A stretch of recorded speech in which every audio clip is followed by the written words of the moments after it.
لا بد لطرزان أن يبقى معلقا في الهواء، لكن الحبال التي يتعلق بها تتقطع تباعا. لذلك علينا أن نمد له المزيد من الحبال على مدار الساعة ليبقى معلقا في الهواء. وهكذا هي خرافة التطور الصدفي. حبال قطعت وأدلة أبطلت وتزويرات كشفت، لكن بعدما أبقت الخرافة معلقة ولا زال أتباعها يمدون لها الحبال لئلا تسقط. من يدعم نظرية التطور لئلا تسقط؟ وما مصلحته؟ ما قصة قولهم حتى لو ظهر أن هذا الدليل من أدلة النظرية غير صحيح لا يضر، فالأدلة عليها كثيرة جدا؟ ما المشكلة ما دام العلم يكشف بطلان الأدلة المزورة؟ ألا يدل هذا على نزاهة العلم الغربي الذي ننتقده؟ هذا ما سنتعرف عليه في هذه الحلقة، فتابعونا.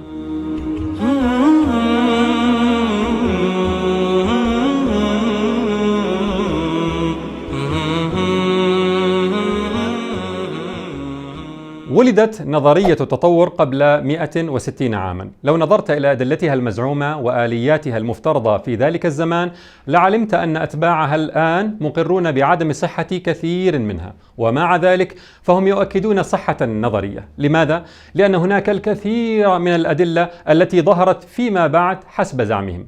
فالنظرية خرجت من عنق الزجاجة في لحظة من اللحظات وأصبحت unquestionable، غير قابلة للمساءلة والشك. فأعطى أتباعها بعد ذلك الحق لأنفسهم أن يلبسوا نظارات داروينية ينظرون بها إلى كل شيء في الدنيا. فإذا تبين بطلان دليل مما تمسكوا به لسنوات فإنهم يرددون عبارتهم المعروفة حتى ولو لا يضر، فالأدلة على نظرية التطور كثيرة جدا. تعالوا نستعرض شريط الزمان. سيكون هناك تكرار في بعض العناوين إخواني، لكن سنأتي تحت هذه العناوين بمعلومات جديدة تخدم موضوع حلقتنا. هل عندكم من علم فتخرجوه لنا؟ نعم، هناك أدلة كثيرة جدا، هاتوها. قالوا وجدنا أحفورة لسمكة السيليكانث، واضح أنها كائن تطور قبل 400 مليون سنة وانقرضت قبل 66 مليون سنة، فهي الحلقة الانتقالية بين الأسماك والبرمائيات، وواضح أنها كانت تعيش قرب سطح البحر وكان لها رئتان. شايف؟ هي الرئتين. أتعرف لماذا لها رئتان؟ حتى يؤهلاها للتحول إلى البرمائيات التي ستكون جنس كائنات اليابسة كلها بعد ذلك، وزعانفها الممتلئة هي بدايات أقدام. ثم إذا بالسيليكانث تكتشف حية عام 1938 وبكثرة، فليست منقرضة من ملايين السنين ولا شيء، وفي أعماق المحيطات ليس قرب سطح البحر، ولديها كيسان هوائيان وليس رئتان، وفندت كل مزاعمهم. وظهر بطلان هذه الحلقة الانتقالية المزعومة تماما حتى نشرت نيتشر هذا المقال، والذي جاء فيه نصف قرن من الأبحاث يبين أنها يعني سيليكانث ليست الحلقة المفقودة المأمولة بين الأسماك وفقاريات اليابسة. انقطع إذن حبل الكائن الانتقالي بين الأسماك والبرمائيات. هل اعترفوا بسقوط طرزان؟ لا، بل قالوا السيليكانث حية. إذن فهذا دليل على أنها توقفت عن التطور منذ ملايين السنين، نسيها الزمن.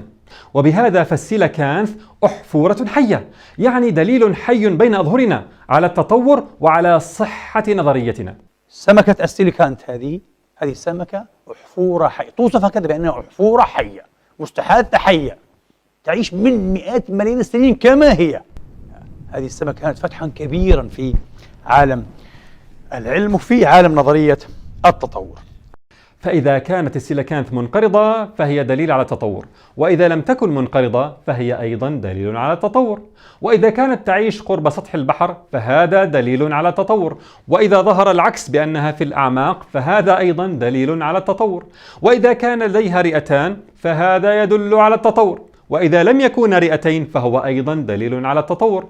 نعم، من حقنا أن نفسر الأمور بهذا الشكل، فالأدلة على التطور كثيرة جدا.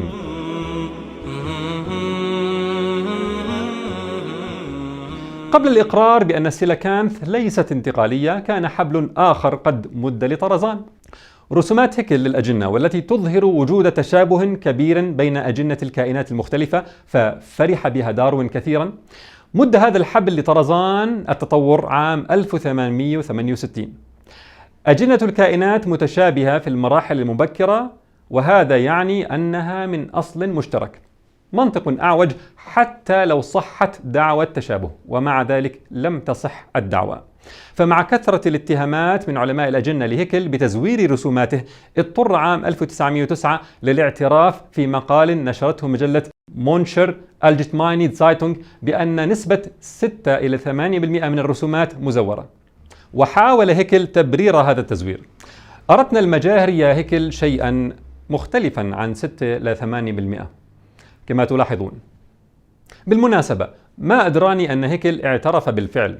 هل أقلد في ذلك أحدا كما يحلو لمن أفلسوا تماما من الحجج وفشلوا في الرد على ما نطرحه فأصبحوا يرددون أنت تكرر كلام الخلقويين النصارى؟ لا يا أعزائي، ابحثوا لكم عن لغو آخر تغالبون به طرحنا، فإني والحمد لله أحرص على التوثق لأبعد حد ولا أقلد كببغاوات الخرافة، حتى أني طلبت من إخوة في ألمانيا أن يأتوا بمقال هيكل الأصلي بالألمانية، ففعلوا مشكورين وذهبوا لمكتبة ميونخ ثم حصلوا على الرابط الإلكتروني للمقال وترجموه لي، وسنضع لكم الروابط في التعليقات للتأكد. نعود. اعترف هيكل اعترافا مراوغا، المهم اعترف. ليش زعلان؟ ها هو العلم يصحح نفسه وينفي خبثه ويكشف الحقائق، فأين المشكلة؟ لا أبدا، لا مشكلة، إلا أن الكتب العلمية في المدارس والجامعات بقيت تستدل برسومات هيكل المزورة هذه 100 عام. 100 عام بعد الاعتراف المراوغ، والأبحاث تنشر ما يكذب رسومات هيكل تماما، كما في هذه الورقة العلمية والمعنونة بعنوان ليس هناك مراحل جنينية محفوظة، يعني متشابهة تطوريا بشكل كبير بين الفقاريات، والتي استعرضت الكثير من الأبحاث المبذولة في المجال بالتفصيل، ووصلت إلى الاستنتاج التالي: بحثنا يطعن بشكل جاد في مصداقية رسومات هيكل، والكتب العلمية في سبات عميق وتبقى تنشر الرسومات المزورة بعدها، وهذه قائمة ب13 كتابا مختلفا منها بقيت تنشرها إلى عهد قريب. في السنوات الأخيرة فقط بدأت هذه الرسومات تختفي من الكتب ليضعوا مكانها حبلا جديدا لطرزان يسدون به فراغ الأدلة الجنينية على التطور. فقالوا هناك تشابه بين أقواس موجودة في جنين السمك وجنين الإنسان مما يدل على أصلهما المشترك. فقط للعلم إخواني، هذه الأقواس هي التي تتحول في السمك بعد ذلك إلى الخياشيم التي تلزمها للتنفس تحت الماء، بينما تتحول في الإنسان إلى تراكيب في الأذن تلزم للسمع، وإلى الغدة جارة الدرقية التي تنظم كالسيوم الدم، تراكيب لا علاقة لها ببعضها لا من قريب ولا من بعيد في الوظيفة بين السمك والإنسان، ومع ذلك فتشابهها الخارجي دليل بالنسبة لهم على الأصل المشترك. نعم، فلا بد من سد فراغ الأدلة الجنينية على التطور ولا أن يترك فارغا، والله أعلم كم سينامون على هذه النكتة قبل أن يزيلوها هي الأخرى من الكتب.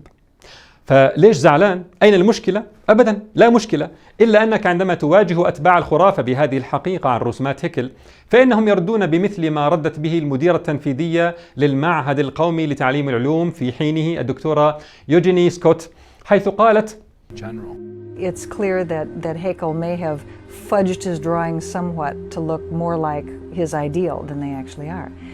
Now, does that actually take away from what we know about the relationship of embryology to evolution? Not a bit. إذا تقول هل يصرفنا هذا عما نعرفه من علاقة علم الأجنة بالتطور؟ ولا لأدنى حد. لماذا؟ And we have nothing but solid evidence to support that from modern day researchers as well as early 20th century researchers. إذا تقول لك لأن المفاهيم الأساسية لرسومات هيكل مدعومة بالأبحاث المعاصرة وما قبلها. يعني حتى لو لم يصح هذا الدليل فالأدلة على التطور كثيرة جدا، التطور حقيقة غير قابل للشك، الأدلة كثيرة واضح، ولذلك تتمسكون بما أبطله العلم لنصرة خرافتكم هذه المدة كلها. مات داروين وهو مطمئن أن لطرزانه حبالا، ثم جاء بعده عالم التشريح الألماني أيضا روبرت وايدرزهايم ليمد حبلا آخر، فنشر عام 1893 قائمة ب86 عضوا ضامرا لا فائدة منها في رأيه، وطبعا تهاوت هذه القائمة تباعا كما بينا سابقا. طيب ليش زعلان؟ وين المشكلة؟ العلم أبطل قائمة وايدرزهايم؟ أبدا لا مشكلة، إلا أنه في هذه السنوات الطويلة قبل إبطال قائمة وايدرزهايم ورسومات هيكل وانتقالية الآركيوبتيركس وكلها في ألمانيا كما تلاحظون، كان هؤلاء العلماء يدورون بأدلتهم هذه في ألمانيا، يروجون بها لخرافة داروين، حتى ابتلعها كثير من الألمان، مما هيأ الأرضية لهتلر أن يبث من خلال كتابه ماين كامف فكرة تفوق العرق الآري، فخاض حروبا راح ضحيتها الملايين، وأطلق حملات اليوجينكس تحسين التكوين الجيني التي قتل فيها كثيرين، مأساة تلخصها عينا هذا الضحية المسكين الأقل تطورا في نظر مخابيل التطور. وقد بين بروفيسور التاريخ في كاليفورنيا ستيت يونيفرسيتي ريتشارد ويكرت بالأدلة في كتابه دين هتلر تشجيعا النازية ودعمها لخرافة التطور في المدارس والجامعات.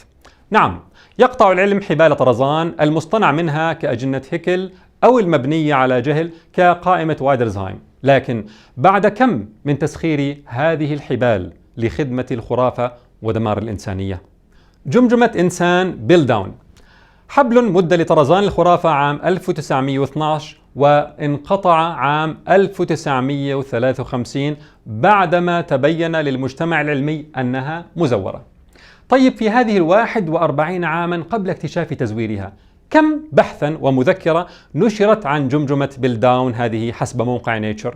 أكثر من 500 بحث ومذكرة. ادخل على هذا الرابط وتأمل عناوين الأبحاث: تحليل فك جمجمة بيل داون، تحليل الضرس الأول والثاني السفليين لجمجمة بيل داون، والواحد فيهم يكتب البحث ويحيل عليه 105 من الأبحاث الأخرى. لعبة يا جماعة، لعبة عيال بمعنى الكلمة. أكثر من 500 بحث ومذكرة على جمجمة مزورة.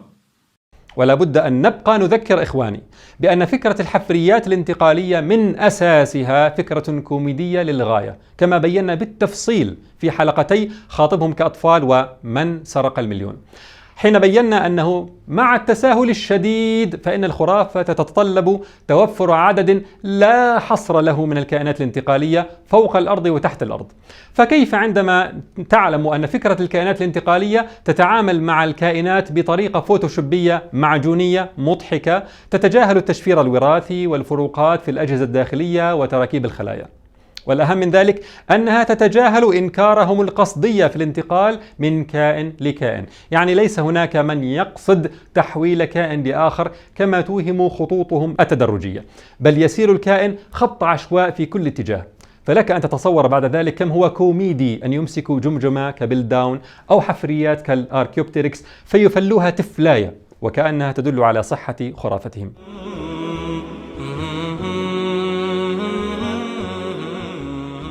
أثناء حبل بيل داون كان حبل شبه إنسان نبراسكا قد مد للخرافة عام 1922 بناء على ضرس، إلى أن تبين أنه ضرس خنزير عام 1927 فانقطع الحبل. لكن بعد ماذا؟ بعدما ساعد هذا الضرس على البدء بتدريس خرافة داروين في مدارس العديد من الولايات الأمريكية. هل عندما تم اكتشاف مهزلة أنه سن خنزير سحبت الخرافة من الكتب؟ لا طبعا. لماذا؟ لأنه حتى وإن سقط هذا الدليل فهناك أدلة كثيرة جدا. تعالوا نرى أحدها. بعد انقطاع حبلي بيل داون ونبراسكا وجدوا فكا، فافترضوا أنه لحلقة انتقالية بين الإنسان وأسلاف حيوانية، وسموه رامابيثيكس، ورسموا على أساس هذا الفك صورة كاملة. وبقي طرزان متعلقا بهذا الحبل حتى بدايات الثمانينات بعدما كثرت الأبحاث النافية لعلاقة هذا الكائن بالإنسان، فما عادوا يذكرونه. لكن عام 1974 يعني قبل انقطاع حبل الرامابيثيكس كانوا قد مدوا حبل حفرية لوسي، والتي ادعوا أنها لشبه إنسان، وأعطوها اسما علميا رنانا: أسترالوبيثيكس أفارنسيس. أسترالوبيثيكس أفارنسيس. وبعد أكثر من 30 عاما بدأ هذا الحبل يتقطع بمثل هذا البحث الذي قام به دكاترة من أتباع الخرافة، والذين قالوا أن بحثهم يثير شكوكا حول دور لوسي كسلف للإنسان. وهذا المقال المميز لإخواننا في الباحثون المسلمون بعنوان جوجل وحفرية لوسي يبين لك بالتفصيل مدى التزوير والمخادعة في الاستدلال بهذه الحفرية. بعد مد حبل لوسي بعام، يعني عام 1975، بدأ البروفيسور في علم أصل الإنسان الألماني رينر فون زايتن يمد حبالا لطرزان عبر 30 عاما، وذلك بكثير من الجماجم التي ادعى أنه تعود لمراحل انتقالية بين الإنسان وأسلاف حيوانية. وامتلأت الكتب بنتاجه قبل أن يتم اكتشافه، حيث أصدرت لجنة من جامعة فرانكفورت قرارا يدينه بالتزوير في هذه الأدلة المزعومة عبر 30 عاما. وانتشر خبر رينر في المواقع العالمية، ولم يكن رينر قد نسي أن يستفيد لنفسه من خدمة الخرافة، إذ اتفق مع من يشتري منه جماجم شمبانزيهات أدلة التطور المزعوم، وكأنه يقول للناس: تعالوا اشتروا جماجم آبائكم الأولين، تماما كما كان رجال الكنيسة يستفيدون من إيمان الناس بخرافة صكوك الغفران. أثناء تدلي حبال رينر مد حبل طائر الأركيورابتور لطرزان عام 1999، ووضعته ناشونال جيوغرافيك كصورة غلاف، وبيعت الحفرية ب$80,000، ثم انقطع الحبل عام 2001 ونشرت نيتشر أنها حفرية مزيفة. بعد انقطاع حبال رينر ولوسي تعلق طرزان بحبل إيدا التي اشتراها الدكتور النرويجي جورن هوروم ب$1,000,000، وروج لها إعلاميا على أنها من أسلاف الإنسان الأولى عاشت قبل 47 مليون سنة، وأعطيت اسما علميا رنانا داروينيس ماسيلاي تخليدا لذكرى داروين، حتى قالت عنها وسائل إعلام إنها عجيبة الدنيا الثامنة. وتحمست جوجل وغيرت اللوجو الخاص بها لإيدا، وأصدرت BBC البريطانية وهيستوري تشانل الأمريكية أفلاما وثائقية عنها بعنوان الحلقة ذا لينك. ثم إذا بمجلة نيتشر تنشر مقالا ينفي صلة هذه الحفرية بالإنسان، وتقول أنها أقرب لأن تكون سلفا لحيوان الليمور. يعني يا أخواننا، العظمة التي قد يأتي لك بها طفلك فتقول له: روح يا بابا ارميها واغسل إيديك جيدا، هي نفسها التي يعمل عليها أتباع طرزان طن ورن واكتشافات ووثائقيات.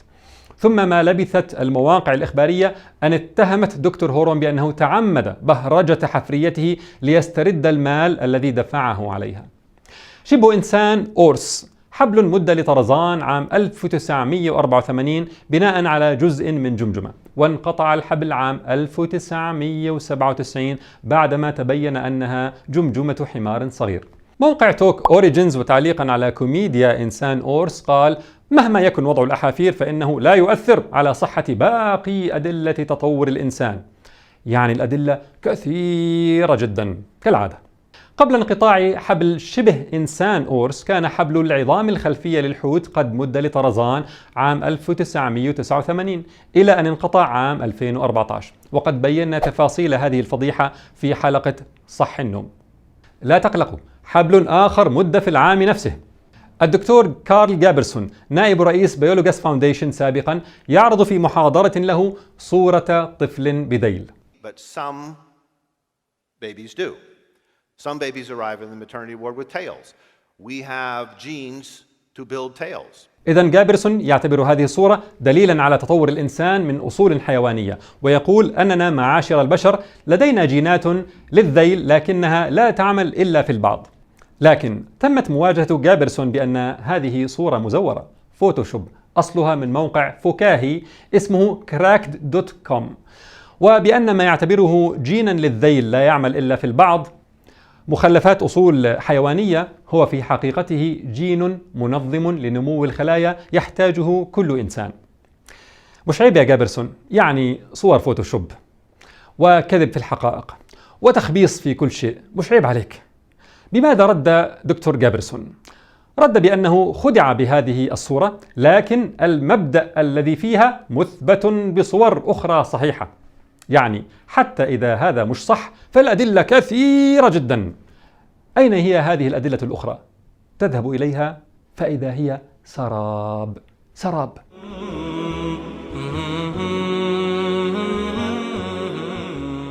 الDNA كثير منه جنك، خردة لا فائدة له. حبل غبي آخر مد وانقطع بعد نشر مشروع الجينوم عام 2012 وما عادوا يذكرونه. طيب ليش زعلان؟ تم تصحيح الخطأ. تم تصحيح الخطأ بعد ماذا؟ بعدما استدل كينيث ميلر أستاذ البيولوجيا بجامعة براون بدعوى DNA الخردة هذه في أول يوم من محاكمة دوفر. أتذكرون إخواني؟ أتذكرون ما ذكرناه في الحلقة الماضية عن المحكمة التي أقيمت ضد المدرسة التي أرادت تدريس الطلاب أن الحياة قد تكون جاءت بالتصميم فعل فاعل وليس بالصدف العشوائية؟ وكيف أدين مجلس الأهالي الذي فعل ذلك وحكم ضدهم وكانوا عبرة لمن يفكر في الخروج على آلهة التطور. ذكر ميلر أثناءها في شهادته للتطور وضد التصميم أن أجزاء من DNA بروكن خربانة وفيها أخطاء ونون فانكشنال بلا وظيفة وجاست أمس عبارة عن خربطات. أبطل مشروع الجينوم هذه المزاعم بعد 9 سنوات من صدور القرار ضد المدرسة. هل سمح بعدها للمدرسة بتدريس أن هناك تصميما في الكون من جديد وأن التطور مشكوك في أمره على الأقل؟ لا طبعا. لماذا؟ لأنه حتى وإن سقطت دعوى DNA الخردة فالأدلة على التطور كثيرة جدا. أين هي هذه الأدلة؟ نأتيها فإذا هي سراب في سراب يكشفها العلم، لكن بعد ماذا؟ بعد أن تعيش عليه الخرافة عشرات السنوات وتكرس في عقول ضحايا جديدة من الأجيال وتؤدي دورها وتنتهي صلاحيتها. قد تقول لي يا أخي هناك علوم كان بها أخطاء وتم تصحيحها واستفاد الناس منها، فأقول لك علوم نافعة تقوم على ما لا يعارض العقل والفطرة والحس.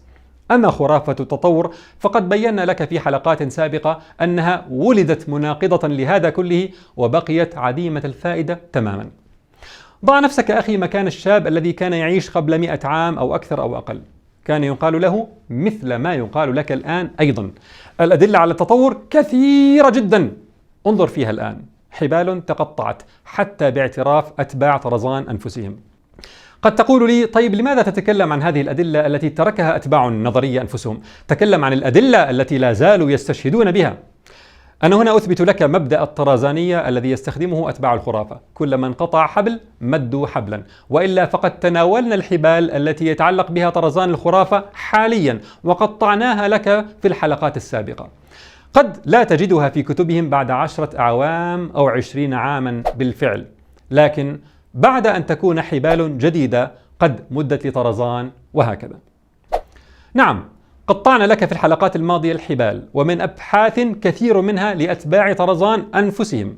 حبل أخطاء التصميم في شبكية العين قطعناه، الزائدة الدودية قطعناه، الطيور التي لها أجنحة بلا فائدة قطعناه، العظام الخلفية في الأفعى قطعناه، حبل الإنسان نياندرتال قطعناه، التشابه في الكائنات قطعناه، 99% تشابه بين جينوم الإنسان والشمبانزي قطعناه، 99% من العلماء يؤمنون بالتطور قطعناه، النظرية مفيدة لا غنى عنها وعالجت الناس وجائزة نوبل للكيمياء قطعناه، حبل مقاومة البكتيريا للمضادات قطعناه، تجربة لينسكي والبكتيريا الهاضمة للسيترات قطعناه، وقطعنا غيرها. وإخواننا في الباحثون المسلمون قطعوا مئات الحبال الأخرى في مئات المقالات المدعومة بالأدلة العلمية الحديثة.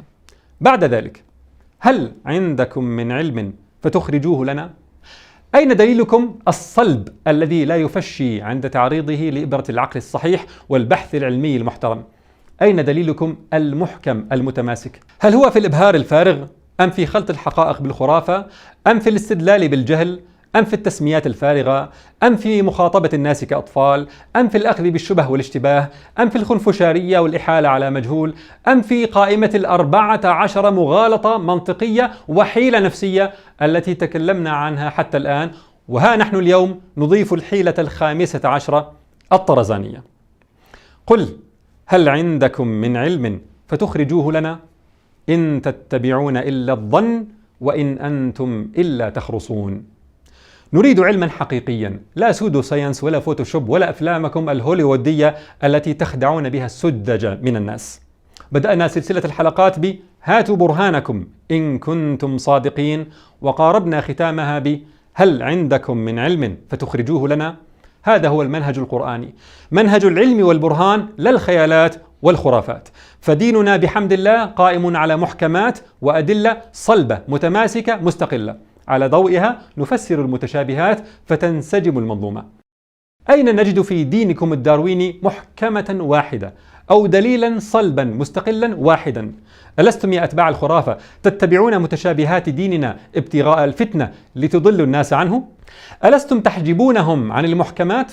فماذا لديكم لتقدموه للناس إلا المتشابهات والأوهام والخرافات؟ قل هل عندكم من علم فتخرجوه لنا؟ لعلماء الحديث مقولة جميلة، أنه إذا كان الحديث الواحد في كل طرقه وضعون وكذابون ومتهمون بالفسق، فإن كثرة طرق هذا الحديث لا تزيده إلا ضعفا وردا، ولا يجبر أحدها الآخر. واحد يضع الحديث، الآخر يسرقه منه، الثالث تعجبه الكذبة ويرى فيها تميزا فيخرج به على الناس، وهكذا طرزان الخرافة. عندما تجد أتباعه يمدون له الحبال الواهية، فإنك تعلم أنهم ما فعلوا ذلك إلا لفقدهم الأدلة المستقيمة المحكمة المتماسكة، فلجأوا إلى الإغراق في الأكاذيب كما لجأ أسلافهم إذ قالوا لا تسمعوا لهذا القرآن والغوا فيه لعلكم تغلبون. تذكروا إخواني أننا قطعنا هذه الحبال كلها، لكن ليس ذلك فقط، بل بينا أن ما ليس مزورا منها هو في الحقيقة دليل على عظمة الخلق وعلى تجليات القدرة والحكمة والإتقان، كما في حلقة تجربة البكتيريا الهاضمة للسيطرات وأجنحة البطريق وتصميم العين وتنويع الكائنات مع تشابه المادة الوراثية وغيرها الكثير. نحن في حلقاتنا هذه إخواني تزودنا بالمفاتيح التي تقطع حبال مبادئ هذه الأدلة المزعومة من أساسها، يعني كل فكرة أعضاء بلا فائدة بينا لك بطلانها وكيف ترد عليهم فيها بأنهم يمارسون مغالطة الاستدلال بالجهل وبأن عبء الدليل يقع عليهم هم. كل فكرة الاستدلال بالحفريات بينا لك كوميديتها وكيف ترد عليهم بإلزامهم بتبعات نظريتهم كما في حلقة من سرق المليون. كل مبدأ قدرة الطفرات العشوائية على عمل شيء بينا كوميديته حين عرفناك بمعناه في حلقة خاطبهم كأطفال. مبدأ الشبه، مبدأ الإحالة على مجهول وغيرها وغيرها. قطعنا هذه المبادئ من أصولها، بحيث إذا سمعت عن أي حبل جديد فإنك تضعه في الخانة المناسبة مما سبق من مبادئ التضليل، فلا تكلف نفسك أن تعدل جلستك ولا تقوم من مكانك، بل تقطع حبالهم وتفشي بلالينهم التي يحجبون بها نور الشمس، وتفعل ذلك بأسلوب علمي وأنت مسترخٍ من مكانك. فإذا جاءك من يخادعونك فقل لهم لن نؤمن لكم، قد نبأنا الله من أخباركم، فقد رأينا ضلالكم فيما مضى ورأينا كيف حذر القرآن من عامة مغالطاتكم المنطقية. قال رسول الله صلى الله عليه وسلم: تعرض الفتن على القلوب كالحصير عودا عودا، فأي قلب أشربها نكت فيه نكتة سوداء، وأي قلب أنكرها نكت فيه نكتة بيضاء، حتى تصير على قلبين على أبيض مثل الصفا، فلا تضره فتنة ما دامت السماوات والأرض، والآخر أسود مربادا كالكوز مجخيا، لا يعرف معروفا ولا ينكر منكرا إلا ما أشرب من هواه. فأسأل الله أن يجعلنا وإياكم بيض القلوب أتباع علم وهدى، لا خرافات وهوى، فلا تضرنا فتنة ولا شبهة ولا علم زائف ما دامت السماوات والأرض. بل ويتوقع منك أخي بعد هذه الحلقات ألا تكتفي بموقف الراد على ما يريدونه من بلالين وحبال، بل تنبه الناس على هؤلاء البائعين الغشاشين الذين يبيعون الناس معلبات العلم الزائف الفاسدة. إذن إخواني، فخلاصة ما ذكرناه من مشاكل طرزانية الخرافة هي أنه حتى بعد انقطاع الحبل بالأبحاث العلمية فإن الكتب الدراسية والإعلام المسيس تبقى تتعلق بالحبل زمنا طويلا، وأن أتباع طرزان لا يقرون بسقوطه بعد ظهور انقطاع حباله تباعا، بل يكررون العبارة الببغاوية حتى ولو، فالأدلة كثيرة جدا، والصحيح أنها أكاذيب كثيرة جدا لا زالت تختلق، وأن الحبل ينقطع بعد توظيفه مرحليا في تلويث عقول الأجيال وعقائدها وأخلاقها والإجرام في حق البشرية.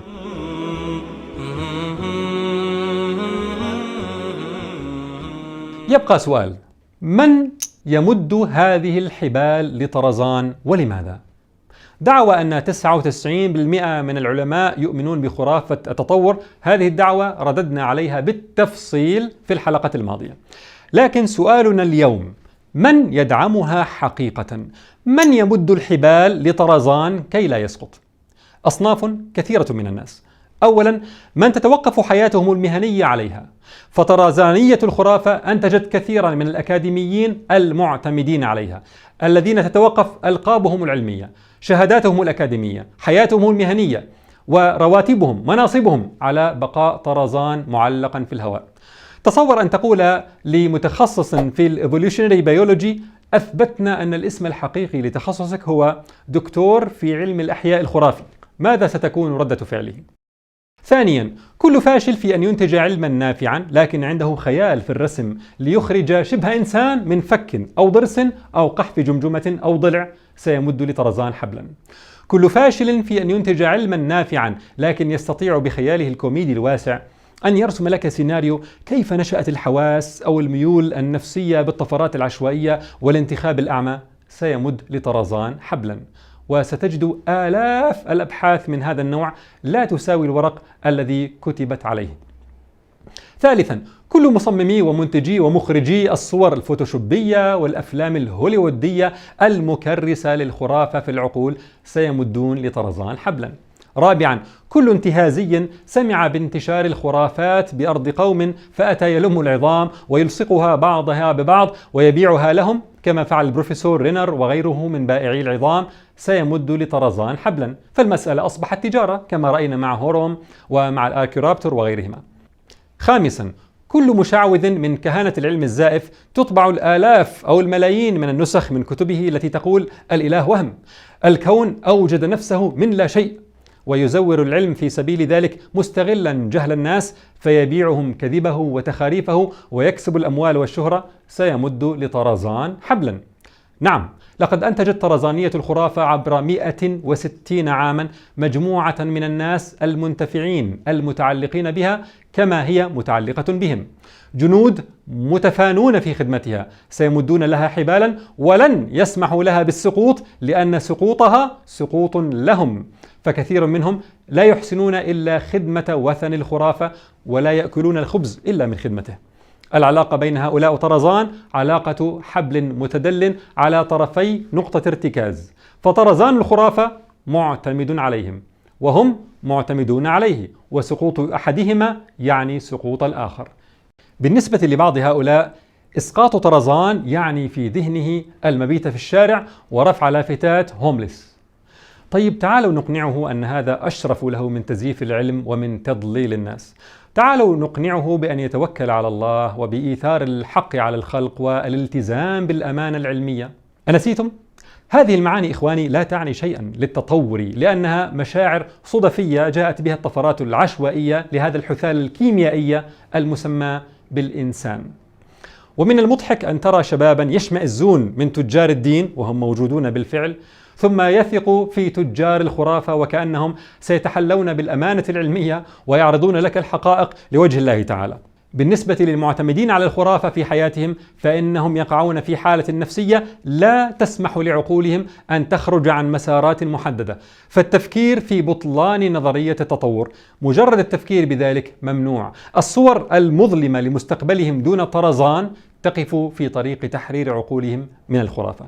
هي عبودية مثل باقي العبوديات الجاهلية، من جاء قبلهم صنع لهم وثن الخرافة، ساروا على الطريق فوجدوا أنفسهم معتمدين على هذا الوثن في معيشتهم ولا يستطيعون أو لا يريدون أن يتخلصوا من هذه العبودية. لقد أصبح هؤلاء سدنة جددا لوثن الخرافة، لابد للوثن أن يبقى وأن تضفى عليه الإنجازات وخوارق العادات، مع أنه من الذين لن يخلقوا ذبابا ولو اجتمعوا له، لكن لابد أن يبقى ليبقى الناس يلقون في صحنه الأموال التي يلتقطها السدنة. العالم بعد صدمة نيكسون حين فك الارتباط بين الذهب والدولار أصبح بنفس الشكل. حبالهم ممدودة لأمريكا لأن سقوطها يعني سقوطهم اقتصاديا وسقوطهم يعني سقوطها، فكل يدلي الحبل للآخر. حاشية الرؤساء الفاسدين يتفانون في الدفاع عن فخامة الرئيس لأن وجوده مسألة مصيرية بالنسبة لهم، فسقوطه يعني سقوطهم كما أن سقوطهم يعني سقوطه، فيمد كل منهم حبلا للآخر. هكذا الجاهليات القديمة والحديثة عموما، وهذا يفرقها عن الإيمان بالله، حيث الحبل ممدود من الله للناس وهو غير محتاج إليهم ولا معتمد عليهم، بل الخلق كلهم محتاجون إلى حبله سبحانه. فاقرأ وأنت تتأمل هذا المعنى قول الله تعالى: واعتصموا بحبل الله جميعا ولا تفرقوا. هل يعني هذا أنه لا يدعم خرافة التطور إلا المنتفعون والفاشلون؟ لا، بل هناك أصناف أخرى من مدلي الحبال.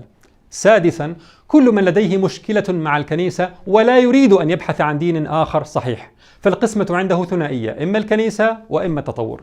كذلك كل من لديه مشكلة نفسية مع الإيمان أو يريد أن يتخذ إلهه هواه ويريد في الوقت ذاته أن يبدو منسجما مع نفسه منطلقا من أسس علمية لا شهوانية بهيمية، سيمد لطرزان حبلا.